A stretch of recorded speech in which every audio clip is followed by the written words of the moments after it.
மேல்நிலை 2ஆம் ஆண்டு படிக்கக்கூடிய மாணவ செல்வங்கள் அனைவருக்கும் அன்பான வணக்கம். இந்த பகுதியில நம்ம என்ன பார்க்க போறோம் அப்படின்னா, நீங்க எல்லாம் அரசு பொதுத் தேர்வுக்கு தயாராகிக்கிட்டு இருப்பீங்க. அவ்வாறு தயாராகி கொண்டிருக்கக்கூடிய மாணவர்கள் நல்ல படிக்கக்கூடிய திறமை இருக்கும்.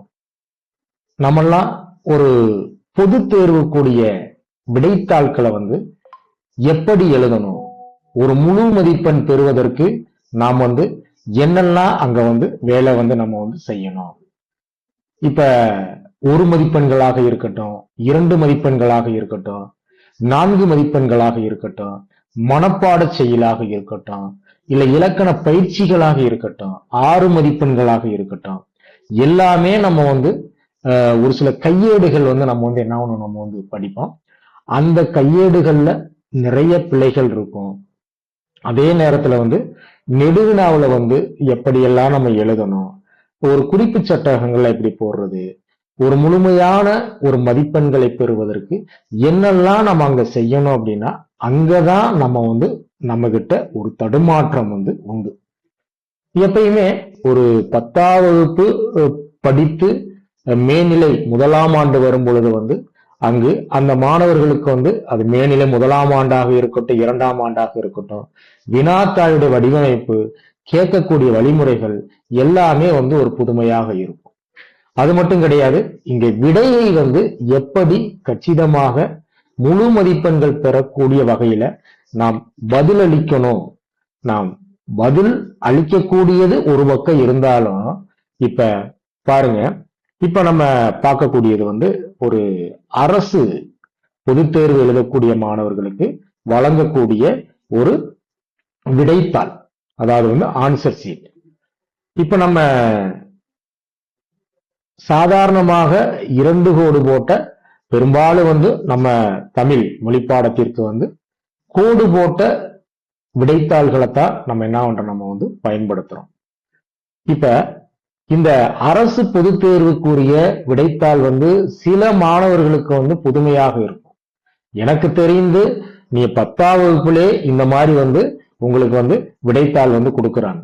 எப்படின்னு பாத்தீங்க அப்படின்னா, இந்த கோடெல்லாம் பாருங்க, இடைவெளி அதிகமா இருக்கும். நீங்க ஒரு பக்கத்துல எடுத்துக்கிட்டீங்க அப்படின்னா ஒரு 22 கோடு 23 கோடு இந்த மாதிரிதான் இருக்கும். அப்ப என்னதான் நம்ம படிச்சிருந்தாலும் அந்த விடைய ஒரு பேப்பர் பிரசன்டேஷன்ல நம்ம எப்படி கொடுக்கிறோம் அப்படின்றதுல ரொம்ப கவனம் தேவை. இப்ப நான் சமீபமாக நம்மகிட்ட படிக்கக்கூடிய மாணவர்களே சாதாரணமான ஒரு கோடு போட்ட பேப்பர் எழுதுறப்போ தேவையற்ற இடைவெளி, எங்க தொடங்கணும்னு தெரியல, எங்க முடிக்கணும்னு தெரியல. அதே மாதிரி தேவையில்லாம பாத்தீங்க அப்படின்னா ஒரு பக்கத்துல தொடர்ந்து ஒரு 14 1 மதிப்பெண்கள் உங்களுக்கு தெரியும். 12ஆம் வகுப்புக்கு முதல் 1லிருந்து 14 வரிசை எண் வரைக்கும் பொருத்தமான விடையை தேர்ந்தெடுத்தல், இதுதான் வினாத்தாளுடைய வடிவமைப்பு.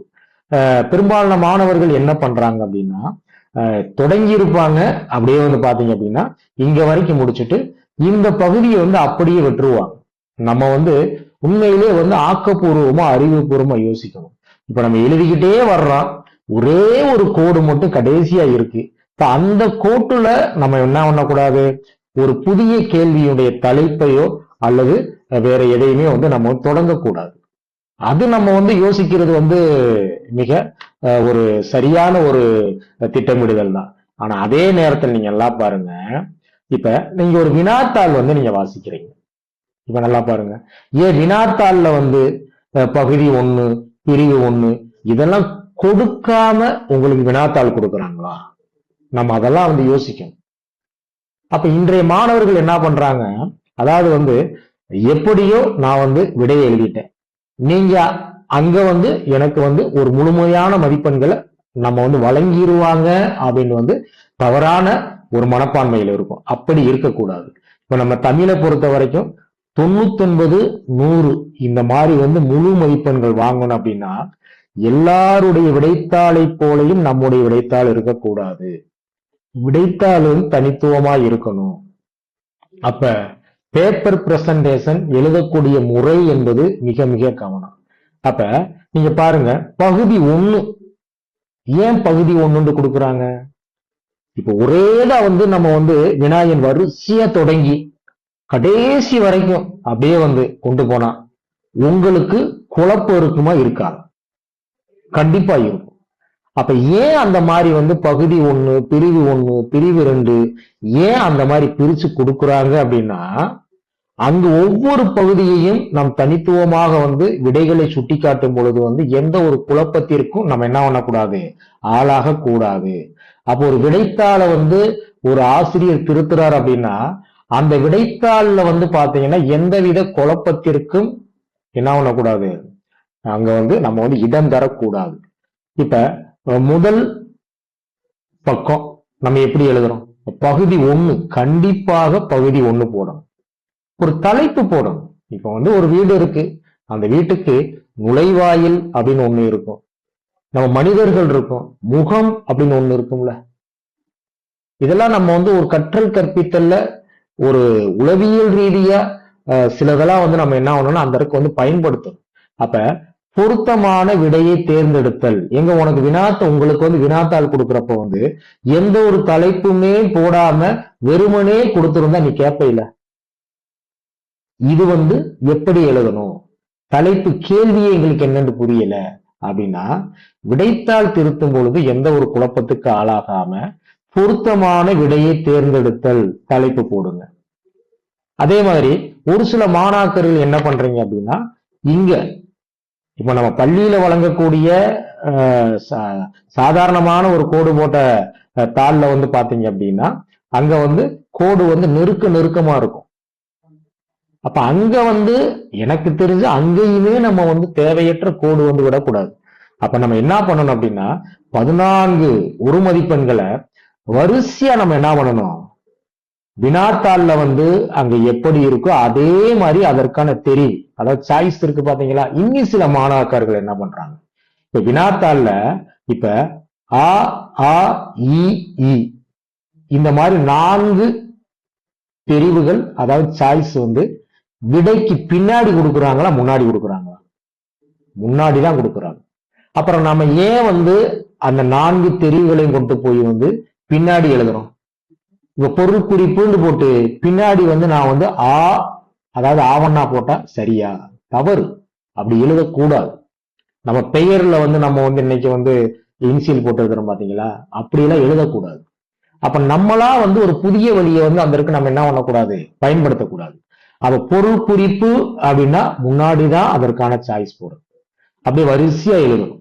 என்ன பண்றோம் நம்ம வந்து இங்க பாருங்க, அதே மாதிரி நிறைய மாணவர்கள் என்ன பண்ணுவோம், கையில வந்து ஒரு பென்சில் எடுத்து அப்படியே வந்து பொருத்தமான விடையை தேர்ந்தெடுத்து, அதாவது தலைப்பெல்லாம் போட மாட்டோம், அப்படியே நேரடியா எங்க போயிடுறது, அப்படியே எண்களை போடுவோம்.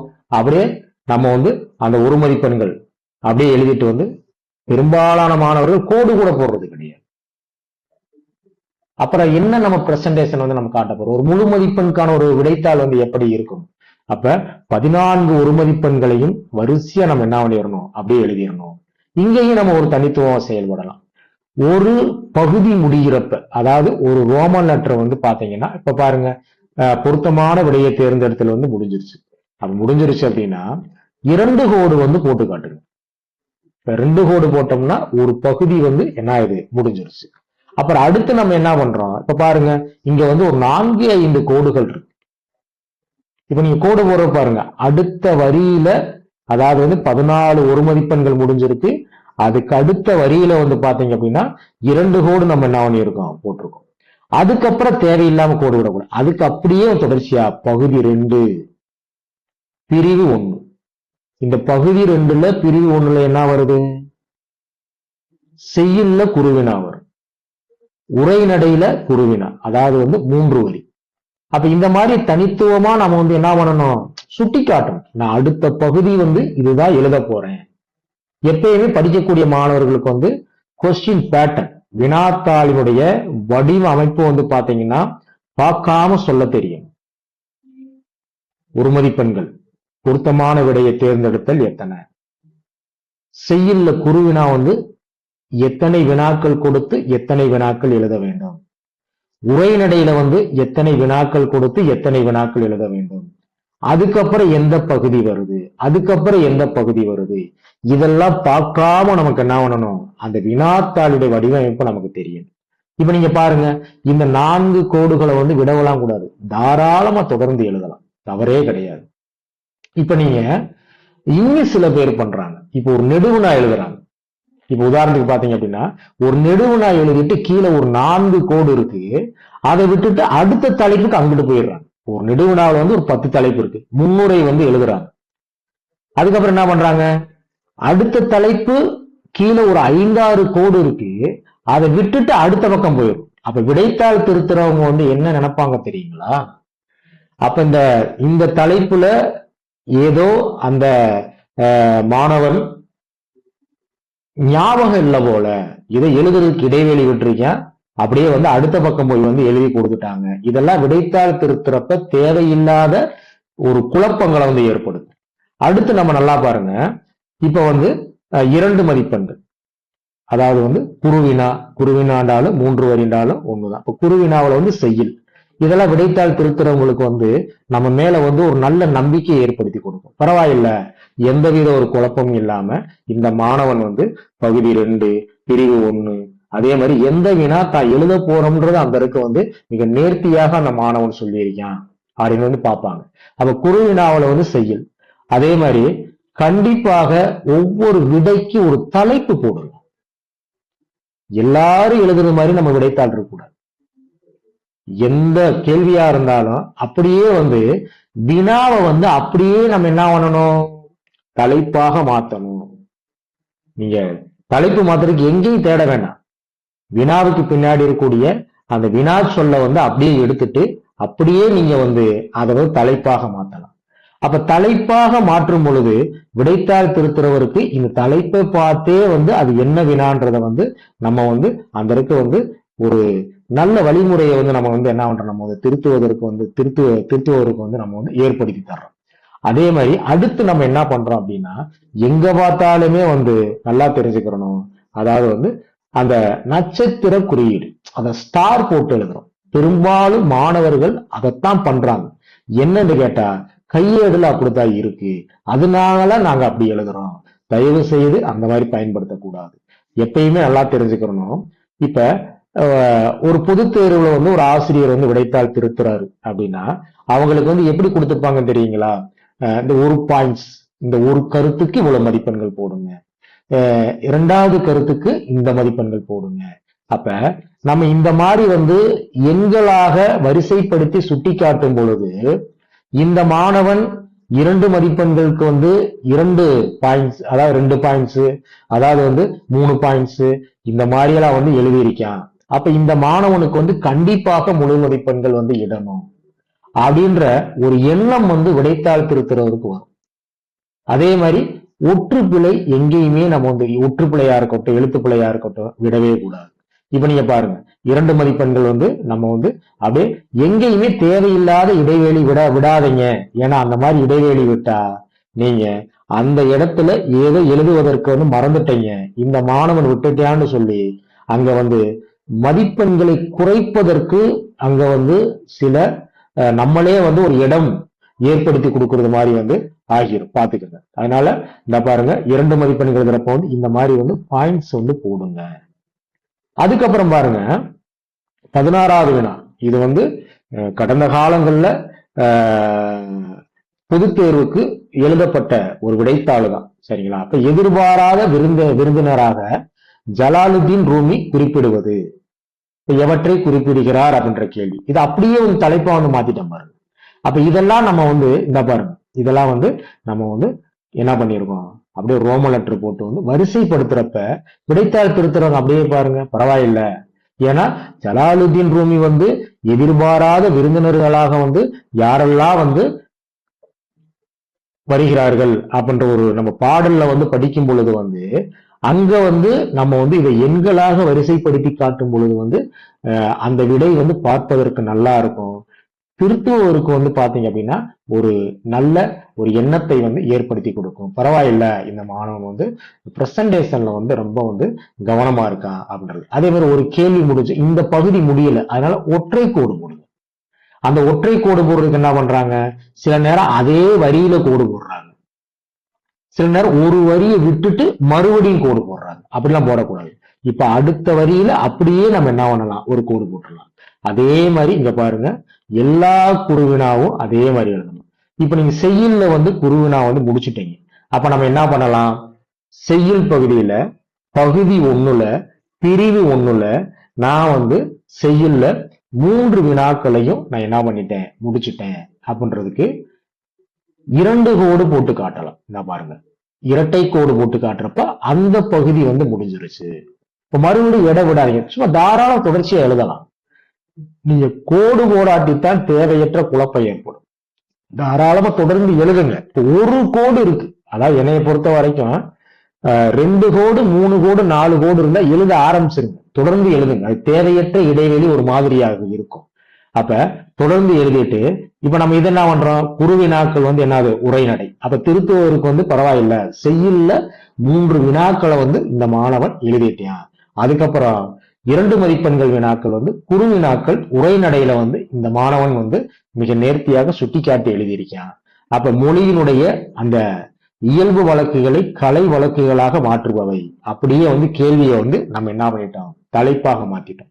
அப்ப இதுக்கு பாருங்க, இதையும் நம்ம வந்து வரிசைப்படுத்தி கொடுக்கணும். எப்பயுமே நம்ம வீட்டுல வந்து பொருட்களை வந்து நல்லா பாருங்க, ஒரு எண்கள் இட்டு வரிசைப்படுத்தி படுத்தும் பொழுது நமக்கு தேவையற்ற குழப்பங்கள் நமக்கு வராது.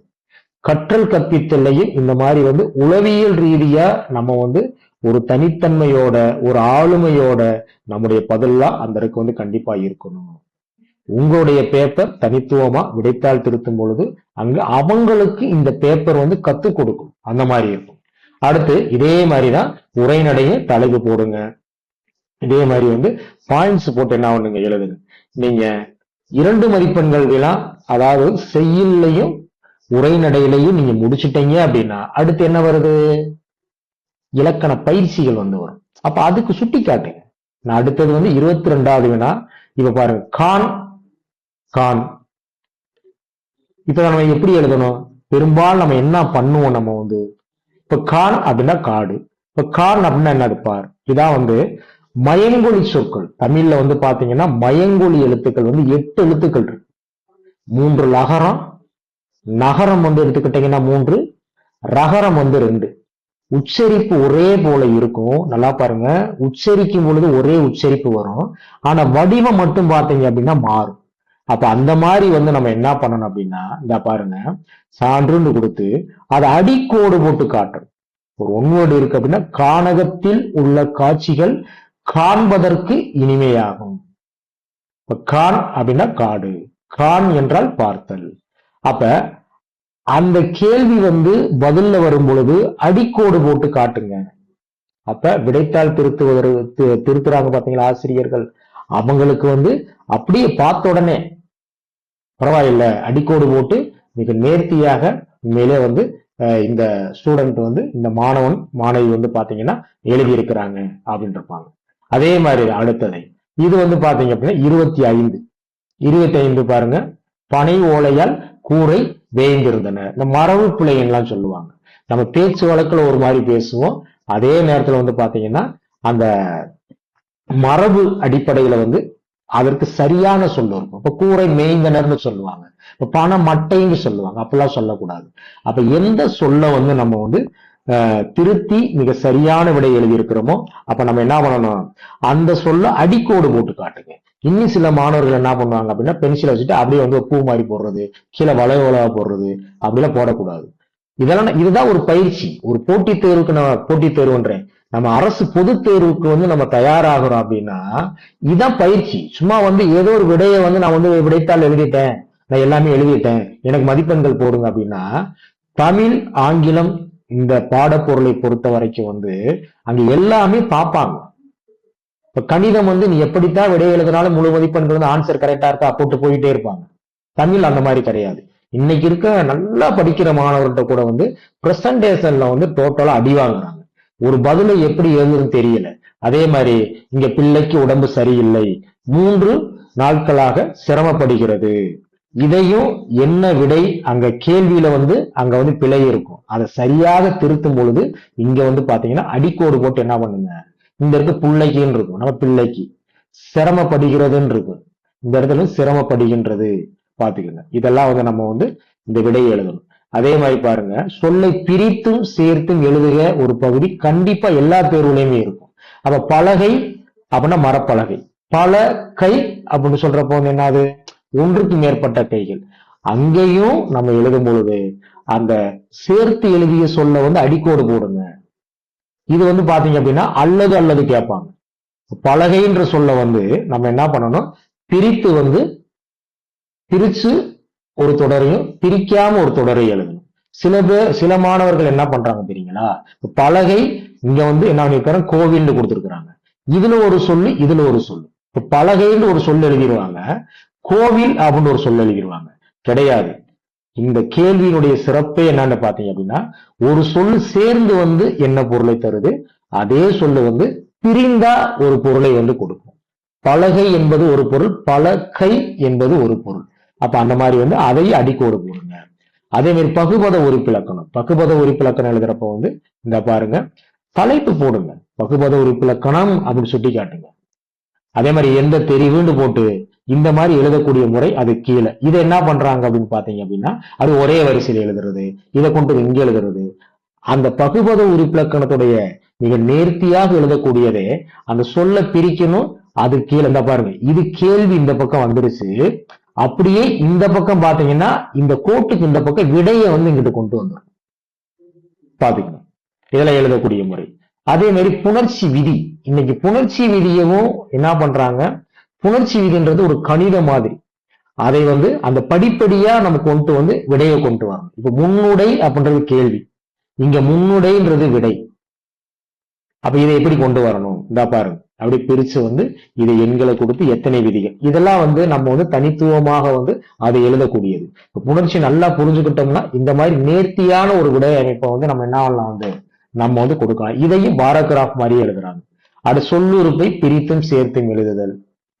இதை பாருங்க, இப்ப முன் இப்ப அவன் முன் கூறினான், ஏதோ ஒரு செயலை பாத்தீங்கன்னா யாருமே கேட்காம இருக்கிறப்ப அவனே முன்னாடி அதை என்ன பண்ணிட்டியா, அவனாவே ஒத்துக்கிட்டியா, அவனே சொல்லிட்டியான்னு அர்த்தம்.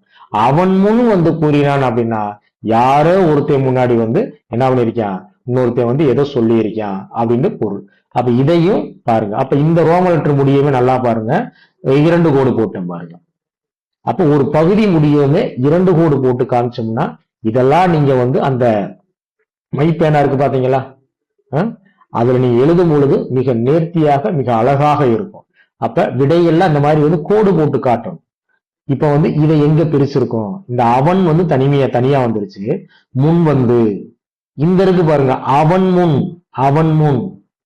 தமிழ்ல ஒரு சொல்ல பிரிக்க வேண்டிய இடத்துல சேர்த்தம்னா ஒரு பொருள் வரும், சேர்க்க வேண்டிய இடத்துல பிரிச்சோம்னா ஒரு பொருள் வரும். ஒரு சொல்லு உன்னோட சேர்ந்து வர்றப்போ ஒரு பொருள் வரும், இன்னொரு சொல்லோட சேர்ந்து வர்றப்போ ஒரு பொருள் வரும். அதை நீங்க பாத்துக்கோங்க. அடுத்து பாருங்க, இப்ப பகுதி 3 பிரிவு 1, இதெல்லாம் நம்ம போடணும், கண்டிப்பா எழுதணும்.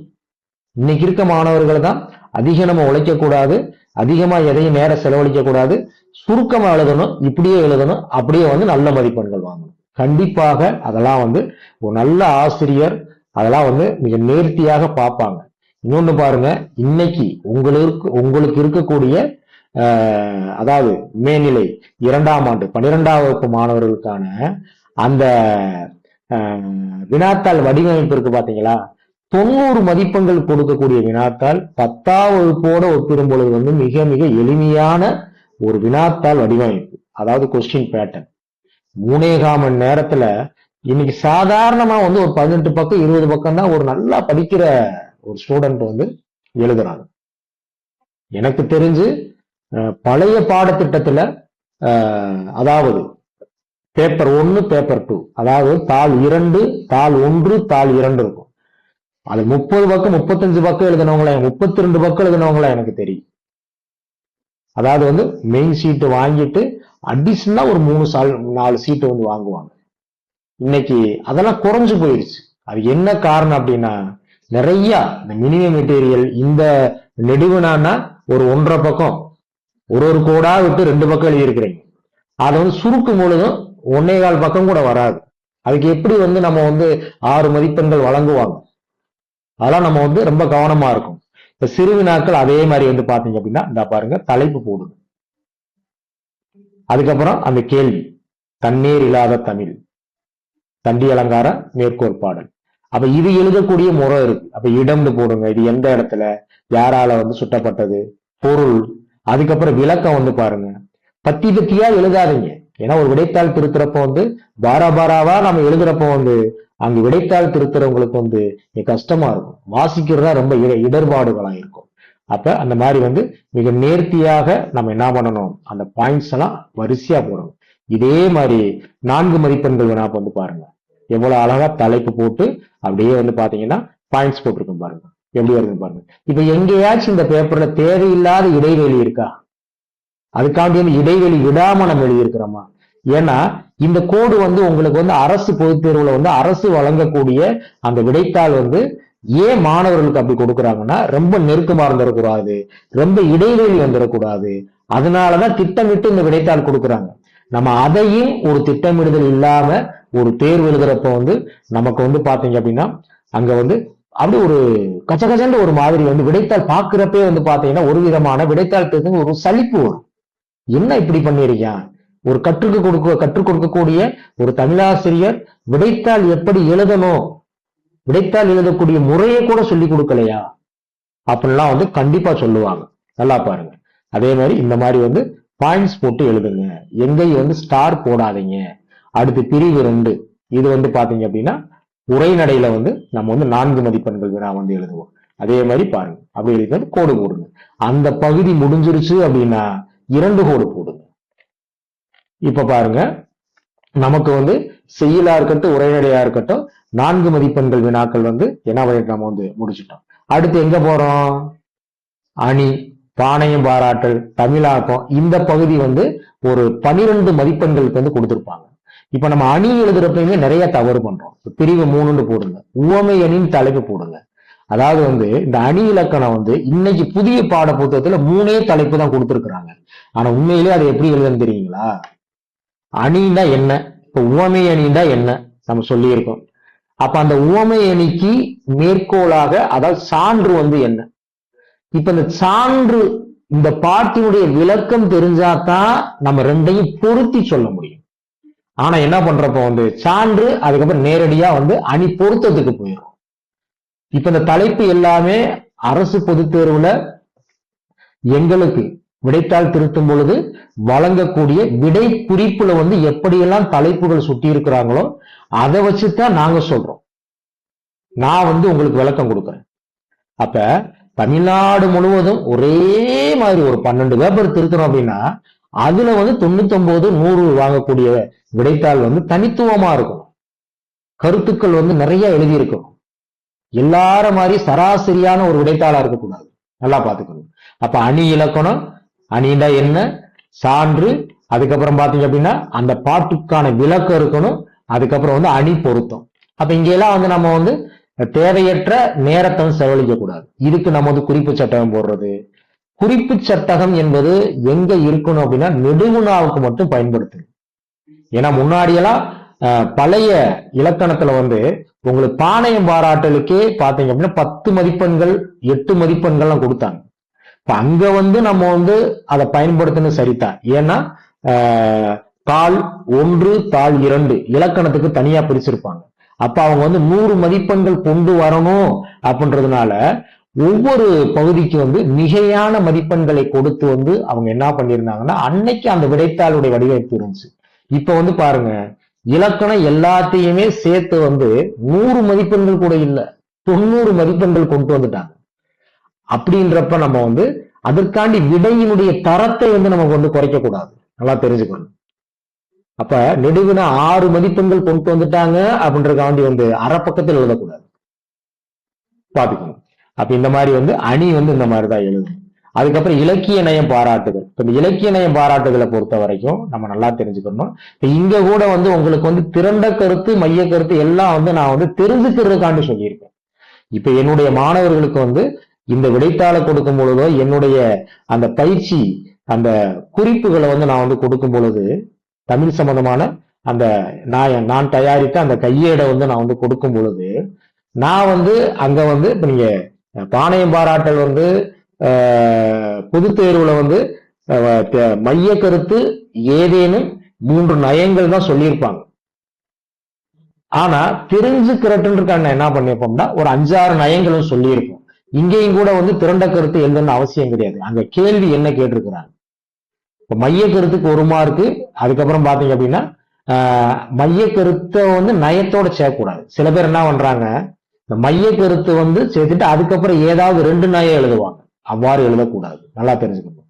மைய கருத்து கூட்டல் அதாவது பிளஸ் அதுக்கப்புறம் எதுகை நயம், மோனை நயம், இயைபு நயம், நயங்கள்ல ஏதாவது ஒரு 3 நயங்கள் வந்து எழுதலாம். அப்ப 4 மதிப்பெண்கள் வந்து அதற்கு வந்து வழங்குவாங்க.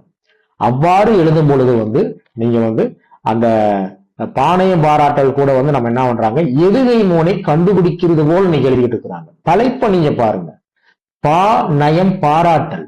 ஒரு கவிஞன் வந்து அந்த பாடல்ல வந்து எப்படியெல்லாம் சொல்லழகு, பொருளழகு, எதுகை, மோனை, இயைபு, முரண், அளவடை, அந்தாதி இந்த மாதிரி நயங்களை வந்து எப்படி வந்து பயன்படுத்தி இருக்கிறாருன்றத சொல்லி பாராட்டணும். இன்னைக்கு பாளையம் பாராட்டல் அப்படின்னாலே என்னன்னே தெரியல. அப்படியே வந்து எதுகைன்னா என்னன்னு எழுதிட்டு எதுகையை கண்டுபிடிக்கும். இந்த கண்டுபிடிப்பது அல்ல, கண்டுபிடித்து இப்படியெல்லாம் இந்த கவிஞன் எதுகை நயம் கொண்ட பாடலாய் படைத்திருப்பது என்னது பாராட்டுக்கு உரியது. இதுதான் பாளையம் பாராட்டல் எழுதக்கூடிய முறை. நம்மளாம் நிறைய வந்து எழுதக்கூடிய முறைகள் இப்படியெல்லாம் நம்ம விடைத்தாள வந்து ஒரு திருத்தும் பொழுது ஒரு தமிழாசிரியர் அவரு நம்ம கிட்ட கத்துக்கிடுவார். பரவாயில்ல, பாளையம் பாராட்டல் வந்து இவ்வளவு அழகா எழுதி இருக்கிறாங்களே. அதே மாதிரி இந்த எதுகை மோனையெல்லாம் கண்டுபிடிக்க தெரியும். இப்ப நம்ம வந்து எதுகையா இருக்கட்டும் மோனையா இருக்கட்டும், சில பேர் என்ன பண்றாங்க, கடைசி 2 சீரை சொல்லிட்டு வந்து எதுகையா கொண்டு வரோம். அப்பெல்லாம் கொண்டு வரக்கூடாது.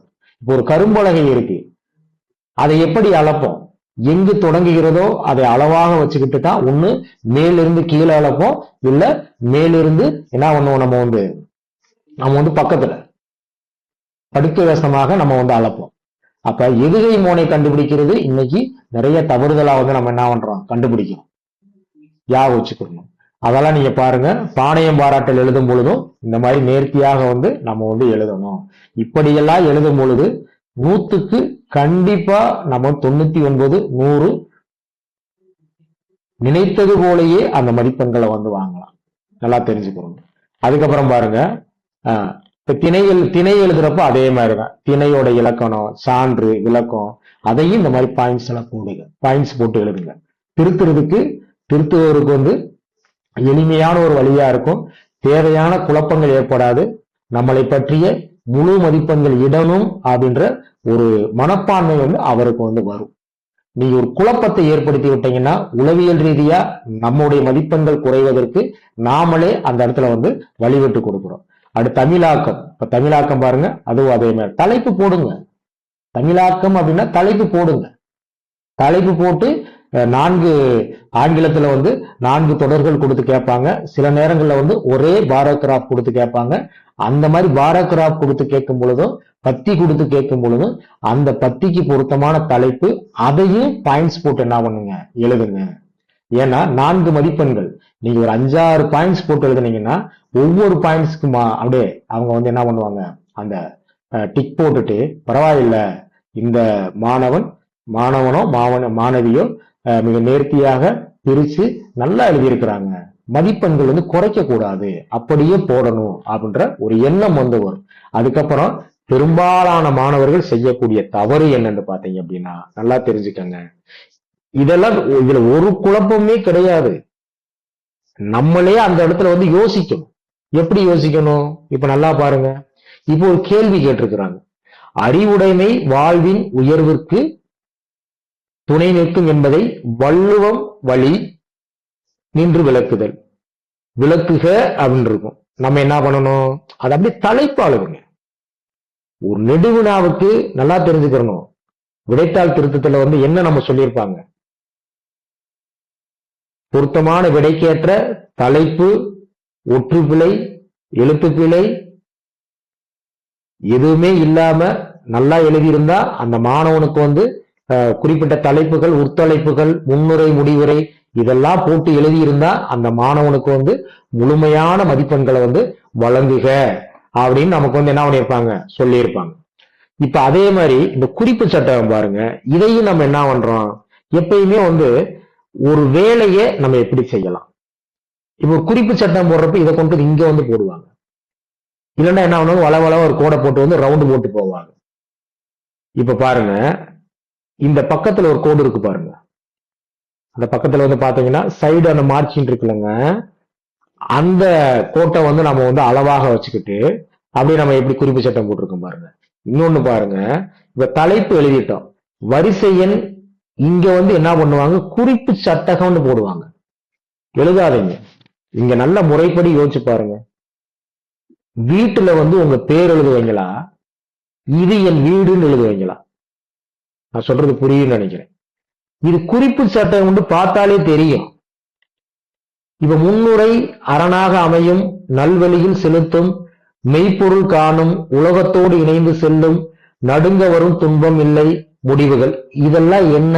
நான் சொல்றத நல்லா கவனிங்க. இப்ப இதெல்லாம் என்ன? இதெல்லாம் தலைப்பு. அப்ப இதுக்கு என்ன எழுதணும், தலைப்புகள் தான் போடணும். இந்த குறிப்பு சட்டம். நான் மீண்டும் அதான் சொல்றேன், ஒரு வீடு கட்டிட்டீங்க, அந்த வீட்டுக்கு உங்க பேர் எழுதுவீங்களா, இது எங்கள் வீடு அப்படிங்கிறது, அது வீடுன்னு தெரியும். பாத்துக்கோங்க, இதெல்லாம் நம்ம வந்து யோசிக்கணும். அந்த இடத்துல வந்து செய்த தவறையே செய்யக்கூடாது. இன்னைக்கு நிறைய கையேடுகள் வந்து பாத்தீங்க அப்படின்னா சும்மா வந்து நிறைய பிழைகள் இருக்கு. என்னுடைய மாணவர்களுக்கெல்லாம் மேல்நிலை 2ஆம் ஆண்டுக்கு நானே வந்து கைடு போட்டு கொடுத்திருக்கேன், பாத்துக்கோங்க. அதனால எந்த மாணவர்களாக இருந்தாலும் சரிங்க, நிறைய வந்து நம்ம வந்து கத்துக்கிறணும், புதுமையாக வந்து யோசிக்கணும். அப்ப நல்லா கவனிங்க. இப்ப இந்த நெடுவினா வந்து நான் ஆரம்பிக்கணும்னா முதல் பக்கத்துல போய் முதல் வரியில ஆரம்பிக்கணும் அவசியம் கிடையாது. அப்ப இந்த இடத்துல தாராளமாக எனக்கு ஒரு 10 கோடு இருக்கு, தாராளமாக இந்த இடத்துல நம்ம என்ன பண்ணலாம், எழுதலாம். அப்படியே பாருங்க, தொடர்ந்து நம்ம எழுதி வர்றோம். முன்னுரை, இந்த முன்னுரை வந்து நிறைய மாணவர்கள் என்ன பண்ற, சம்பந்தம் இல்லாம போயிருந்த அந்த இருக்கு வந்து ஒரு முன்னுரை வந்து எழுதணும். ஒரு முன்னுரைன்றது என்ன, அந்த கேள்வியை பற்றியும் அந்த கேள்வியுடைய சாராம்சத்தை பற்றியும் நம்ம வந்து என்ன பண்ணணும், வந்து ஒரு தொடக்க உரை வந்து நம்ம என்ன பண்ணணும், கொடுக்கணும். இப்ப திருக்குறள் கேட்டிருக்காங்களா, திருக்குறளை போற்றி பாடக்கூடிய எத்தனையோ மேற்கோள் வரி இருக்கு, அதை சொல்லி அந்த கேள்வியை வந்து பாத்தீங்க அப்படின்னா என்னது, அந்த கேள்வியை வந்து சுட்டி காட்டி அவற்றை சற்று விரிவாக என்னது கீழே காண்போம் அப்படின்னு சொல்லணும். இதான் முன்னுரை. இப்ப நம்ம ஒரு மேடையில போய் நம்ம வந்து பேச போறோம், எப்படி பேசுவோம், நம்ம வந்து நான் என்ன பேச போறேன் அப்படின்றத வந்து வலியுறுத்தி சொல்லிட்டு இதை பற்றி தங்கள் முன் விரிவாக பேச உள்ளேன் அப்படின்னு பேசுவோமா? சில பேர் என்ன பண்றாங்க தெரியுங்களா, முன்னுரை வந்து 2 வரி தான் எழுதிட்டு அப்படியே வந்து போயிடுவாங்க. முடிவுரை வந்து பாத்தீங்கன்னா அதே மாதிரிதான், சில மாணவர்கள் 2 வரி தான், பாத்துக்கோங்க. அப்ப அந்த 2 வரி முடிவுரை எழுதுவது எப்படின்னா, ஒரு மேடையில போய் வந்து இத்துடன் என் உரையை முடித்துக் கொள்கிறேன், அது மாதிரிதான். அப்ப ஒவ்வொரு தலைப்புக்கு இங்கேயும் நீங்க நல்லா பாருங்க, இங்கே ஸ்டார் போடாதீங்க. இப்ப ஒரு விடைத்தாள் திருத்துறவரு உட்கார்ந்து ஸ்டாரை உட்கார்ந்து எண்ணிக்கி இருக்க மாட்டாரு. ஆனா அதே நேரத்துல இந்த மாதிரி வந்து எண்கள் போடும் பொழுது பார்த்த உடனே பரவாயில்ல, இந்த நெடுவினாவுக்கு இந்த மாணவன் வந்து மாணவனோ மாணவியோ 7 தலைப்புகள் போட்டிருக்கிறாங்க, 6 மதிப்பெண்களுக்கு எத்தனை தலைப்பு, 7 தலைப்புகள் எழுதி இருக்கிறாங்க, பரவாயில்ல, முழு மதிப்பெண்கள் இந்த கண்டிப்பா இந்த மாணவனுக்கு நம்ம வழங்கணும்ன்ற எண்ணத்தை முன்னாடியே நீங்க உருவாக்கிறீங்க, சரிங்களா? இப்ப நல்லா பாருங்க, இப்ப ஒண்ணு வந்து முன்னுரையா, அதே எண்ணம் வந்து கோட்டுக்கு உள்ள, ஏன்னா விடைத்தாள் திருத்துறப்பையும் நம்ம குழப்பம் ஏற்படுத்தக்கூடாது. அப்ப இந்த இடத்துல வந்து ஒண்ணுண்டு போட்டு அப்படியே இங்க எப்படி எழுதியிருக்கும் பாருங்க, முன்னுரை எழுதிட்டு அதே மாதிரி வருது பாருங்க. அதே மாதிரி இப்ப திருக்குறள் எழுதுறீங்க, திருக்குறள் நெடுவினா எழுதுறீங்க, இப்ப 99 மதிப்பெண்கள் வாங்கணும்னா நம்ம என்ன பண்ணணும், ஒரு கருத்து, அந்த கருத்து கீழே வந்து அந்த கருத்துக்கு தொடர்பான குறளை எழுதி இந்த மாதிரி கட்டம் போடுங்க. நீங்க ஒரு கேள்வி கேட்கலாம், ஐயா குறள் வந்து கண்டிப்பா எழுதணுமா, கருத்து மட்டும் எழுதினாலே போதும். ஆனா அதே நேரத்துல இந்த 100க்கு 100 99 அந்த மதிப்பெண்களை எப்படி வாங்குறாங்க? விடை வந்து மற்றவர்களைப் போல் இல்லாம அந்த மாணவன் அதிக கவனம், ஒரு விடை எழுதுறதுல வந்து அதிக முனைப்பு காட்டுறது, தனித்துவமா காட்டுறது, அதெல்லாம் பார்ப்பாங்க. அதனால நீங்க செய்யுள் வினாக்கள் எழுதும் பொழுதே எனக்கு தெரிஞ்சு ஒரு சில நான் விடைத்தாள் திருத்துறப்ப எல்லாம் வந்து அந்த பள்ளியில இப்படி எல்லாம் சிறப்பு, அந்த பள்ளியில் நாங்க 99 போட்டிருக்கோம். சென்ற முறையெல்லாம் 100 மதிப்பெண்கள் போட்டு 100 நம்ம அதெல்லாம் சொல்லக்கூடாது, சரிங்களா?